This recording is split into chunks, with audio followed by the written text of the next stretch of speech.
Gaudy 2 में आप सबका स्वागत है। सुनते हैं भाई दूज की कहानी। एक बहन के 7 भाई थे। वह उन्हें बहुत प्यारी थी।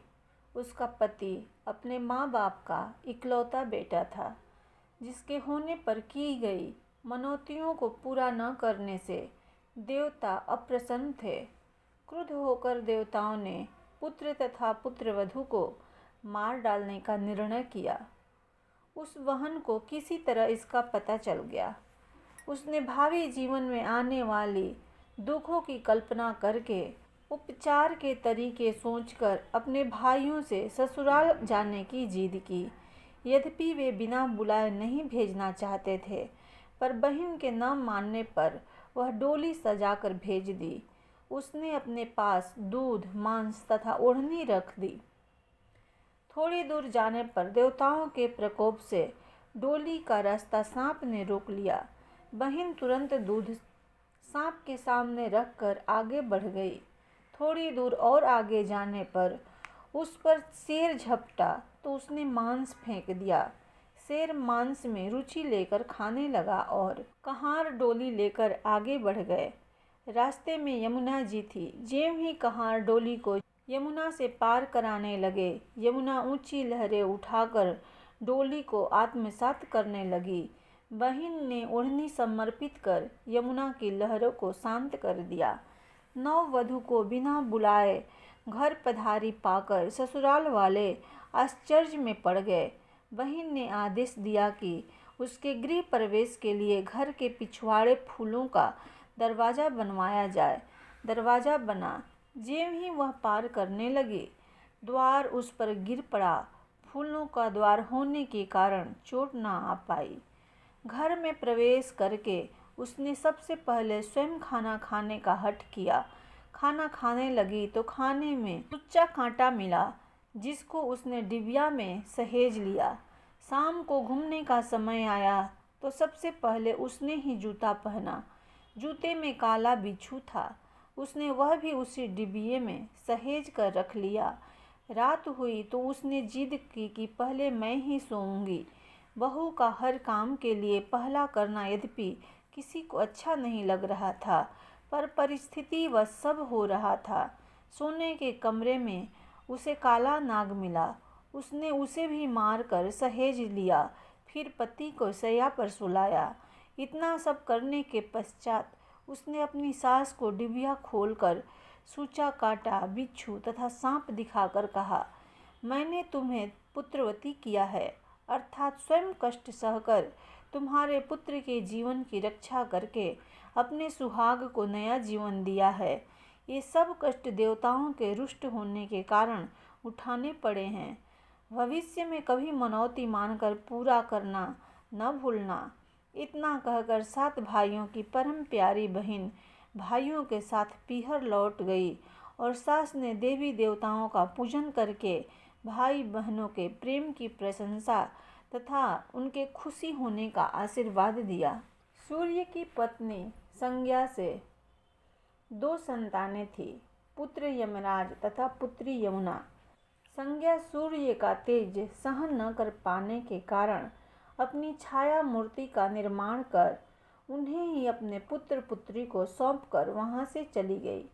छाया को यम और यमुना से अत्यधिक लगाव तो नहीं था, किंतु यमुना अपने भाई यमराज से बड़ा स्नेह करती थी। यमुना अपने भाई यमराज के यहाँ प्रायः जाती और उनके सुख दुख की बातें पूछा करती तथा यमुना यमराज को अपने घर पर आने के लिए भी आमंत्रित करती, किंतु व्यस्तता तथा अत्यधिक दायित्व के कारण वे उनके घर न जा पाते थे। एक बार कार्तिक शुक्ल द्वितीया को यमराज अपनी बहन यमुना के घर अचानक जा पहुँचे। बहन के घर जाते समय यमराज ने नरक में निवास करने वाले जीवों को मुक्त कर दिया। बहन यमुना ने अपने सहोदर भाई का बड़ा आदर सत्कार किया। विविध व्यंजन बनाकर उन्हें भोजन कराया तथा भाल पर तिलक लगाया। जब वे वहां से चलने लगे तब उन्होंने यमुना से कोई भी मनोवांछित वर मांगने का अनुरोध किया। यमुना ने उनके आग्रह को देखकर कहा, भैया, यदि आप मुझे वर देना ही चाहते हैं तो यही वर दीजिए कि आज के दिन प्रतिवर्ष आप मेरे यहाँ आया करेंगे और मेरा आतिथ्य स्वीकार किया करेंगे। इस प्रकार जो भाई बहन अपनी बहन के घर जाकर उसका आतिथ्य स्वीकार करें तथा इस दिन जो बहन अपने भाई को टीका करके भोजन खिलाए, उसे आपका भय न रहे। इसी के साथ उन्होंने यह भी वरदान दिया कि यदि इस दिन भाई बहन यमुना नदी में डुबकी लगाएंगे तो वे यमराज के प्रकोप से बचे रहेंगे। यमुना की प्रार्थना को यमराज ने स्वीकार कर लिया। तभी से भाई बहन का यह त्यौहार मनाया जाने लगा। एक गांव में एक बहुत ही बुजुर्ग महिला रहती थी। उसका एक बेटा था और उसकी एक बेटी भी थी। बुजुर्ग महिला ने अपनी बेटी की शादी कर दी थी।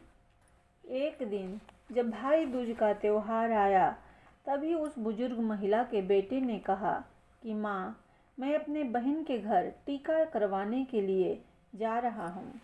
जिसके बाद उसकी माँ ने कहा, बेटा, हम लोग बहुत गरीब हैं, तुम टीका करवाने के बाद अपनी बहन को क्या दोगे? लेकिन उस बुजुर्ग महिला के बेटे ने जिद करके अपनी बहन के घर जाने के लिए अपनी माँ को मना लिया। फिर वह भाई अपनी माँ की आज्ञा लेकर अपनी बहन के घर निकल पड़ा। जैसे ही वह थोड़ी दूर पहुँचा, तब उसको एक बहुत ही गहरी नदी मिली और वह उससे कहने लगी कि मैं तुम्हें अपने पानी में डुबोकर मार दूंगी, क्योंकि मैं तुम्हारा काल हूँ। जिसके बाद वह भाई उस नदी से कहता है कि तुम मुझे थोड़ी देर की मोहलत दे दो, मैं अपनी बहन के घर टीका लगवाने जा रहा हूँ। जब मैं वहाँ से वापस आऊँगा तब तुम मुझे मार देना। जिसके बाद वह नदी भाई को आगे जाने के लिए रास्ता दे दी और फिर वह भाई आगे की ओर चल दिया।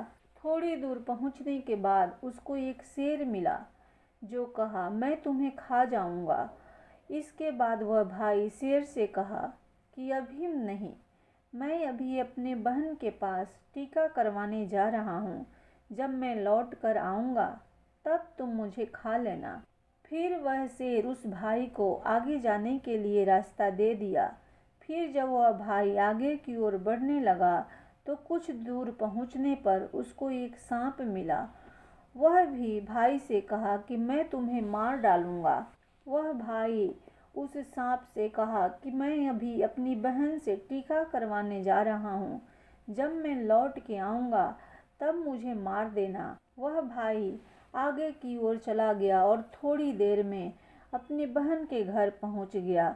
जब वह अपनी बहन के घर पहुँचा तो घर के बाहर से आवाज़ लगाया, लेकिन घर के अंदर उसकी बहन सूत काट रही थी।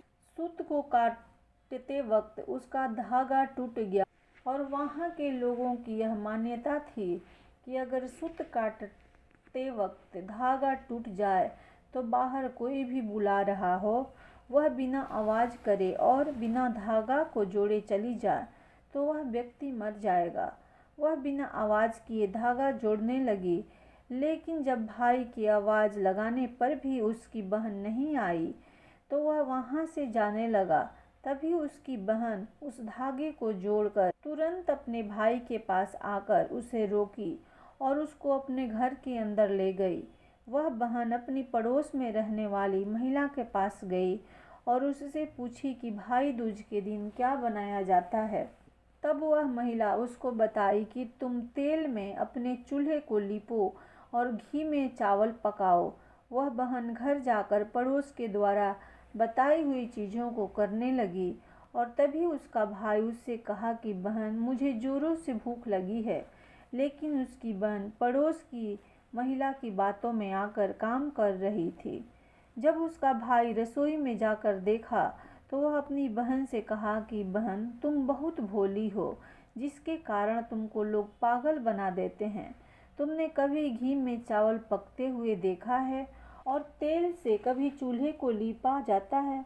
तुम गोबर से चूल्हे को लीपो और पानी में चावल को पकाओ। वह बहन अपने भाई की बात मानकर वैसा ही किया जैसा उसका भाई उसको करने के लिए बोला और वह खाना बनाकर अपने भाई को खिलाई और थोड़ी देर बाद वह अपने भाई को टीका लगाई।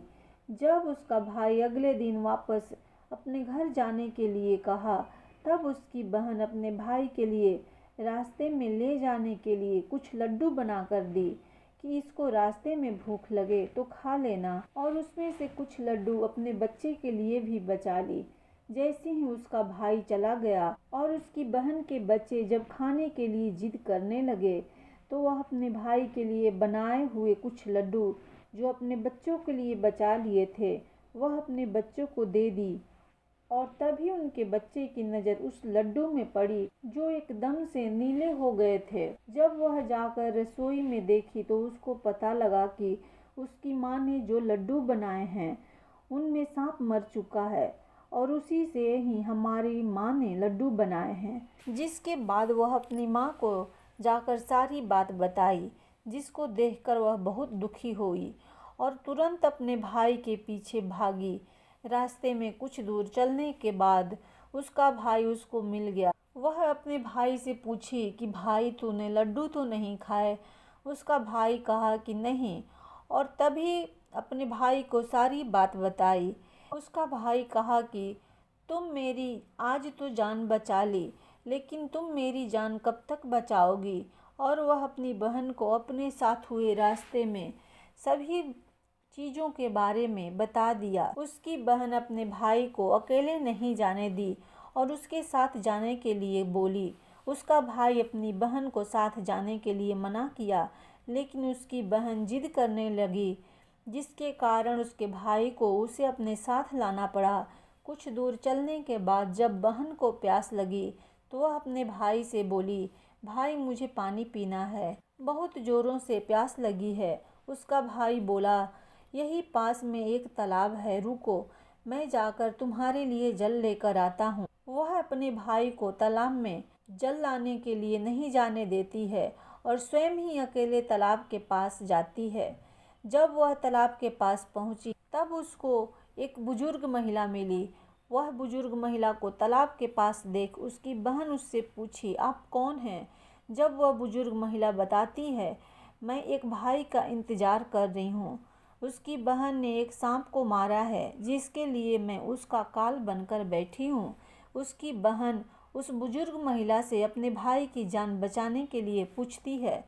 तभी वह बुजुर्ग महिला उसे कहती है कि तुम अपने भाई को खूब गालियाँ दो और जब तक उसकी शादी ना हो जाए तब तक तुम उसकी सारी घात टाल दो तो तुम्हारे भाई की जान बच सकती है। वह बहन तुरंत वापस जाकर अपने घर से एक मांस का टुकड़ा और एक चुन्नी और एक कटोरी में थोड़ा सा दूध लेकर अपने भाई के पास आई और उससे कही कि चलो भैया हम घर चलते हैं। जैसे ही वह दोनों रास्ते में थोड़ी दूर चले, उसके पश्चात उसको वही शेर मिला जिससे उसके भाई को मारने के लिए पहले ही रोका था। जैसे ही वह शेर उसके भाई को मारने के लिए आगे बढ़ा, तब उसकी बहन ने शेर को मांस का टुकड़ा खाने के लिए दे दिया, जिससे शेर उस मांस के टुकड़े को खाने लगा और वहाँ से दोनों आगे बढ़े। आगे पहुंचकर जब थोड़ी दूर पर वही सांप मिला तो वह सांप को अपने साथ लाई हुई एक कटोरी में दूध रख दी, जिससे वह सांप दूध पीने लगा और वह लोग आगे की ओर बढ़ चले। आगे जब नदी के पास पहुँचे तब उसकी बहन नदी को एक चुन्नी दे दी, जिससे नदी प्रसन्न होकर उनको आगे जाने का रास्ता दे दी और थोड़ी देर पश्चात वह दोनों अपने घर पहुँचे। घर पहुंचकर उसकी माँ अपने दोनों बच्चों को देखकर बहुत खुश हुई, लेकिन उसकी बहन अपने भाई को गालियाँ देना शुरू कर दी। यह देखकर माँ बेटे दोनों बहुत आश्चर्यचकित हो गए और थोड़ी दिन गुजरने के बाद माँ अपने बेटे का विवाह करने लगी। विवाह के लिए जब निकासी की बारी आई तब उसकी बहन कहती है, पहले मेरी निकासी करो और मेरे भाई को आगे के रास्ते से नहीं पीछे के रास्ते से लेकर जाओ। बहन के ऐसा बोलते ही आगे का दरवाज़ा टूटकर गिर गया, जिसको देखकर सभी लोग हैरान हो गए। और फिर जब फेरी की बारी आई तब उसकी बहन कही कि पहले मेरे फेरे करो, मेरे भाई के बाद में। ऐसा बोलते ही वहाँ पर आग लग जाती है, जिससे वह आग को बुझा देती है। और फिर जब सुहाग रात की बारी आती है, तब उसकी बहन कहती है, मैं भी इन दोनों के साथ में जाऊंगी। सभी लोग बीच में एक पर्दा डालकर उसकी बहन को भी अंदर जाने देते हैं। तभी रात में एक सांप आता है, जिसको उसकी बहन एक डब्बे में बंद कर देती है और अपने भाई की जान बचा लेती है। और सुबह होते ही वह सभी को सच बता देती है कि वह ऐसा क्यों कर रही है, जिससे सभी ने उसकी बहन की बहुत प्रशंसा की और उसका भाई भी अपनी बहन से बहुत खुश हो गया। और तब उसकी बहन वापस अपने घर चली गई।